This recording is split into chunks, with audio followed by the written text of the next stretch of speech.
প্রচণ্ড গরম পড়ে গেছে বাবারে। ও আবার তার মধ্যে তোমরাও চলে এসছো।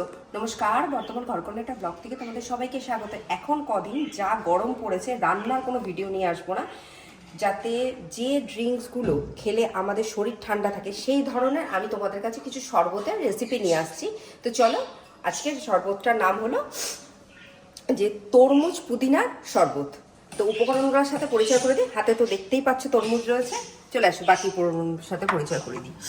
এখানে রয়েছে বিট নুন, লেবুর রস, পুদিনা, আর এটা রয়েছে চিয়া সিড, আর এটা রয়েছে চাট মশলা আর একটু চিনি, আর কিচ্ছু লাগবে না।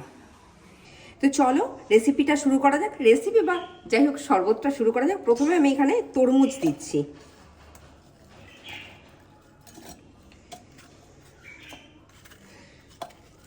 তরমুজ দিয়েছি, এবার আমি বেশ খানিকটা এখানে চিনি দিচ্ছি। এবার তোমরা বলবে চিনি খাওয়া তো ঠিক না, না মাঝে মাঝে একটু চিনি খেতে হবে। এখানে আমি বিট নুন দিচ্ছি পরিমাণ মতো। এবার আমি লেবুর রস দিচ্ছি, আমি এখানে একটা লেবুর রস দিচ্ছি। এবার বেশ খানিকটা পুদিনা দিয়ে দিলাম। সব উপকরণগুলো দিয়ে দিয়েছি, এবার আমি এটা ব্লেন্ড করব, তারপর তোমাদের কাছে ফিরে আসছি।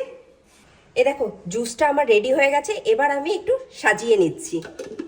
প্রথমে গ্লাসে আমি কিছু বরফ কুচি দিয়ে দিচ্ছি।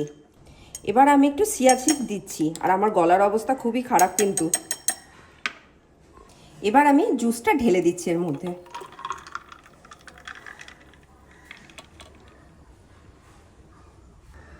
একটু চাট মশলা দিয়ে দিচ্ছি।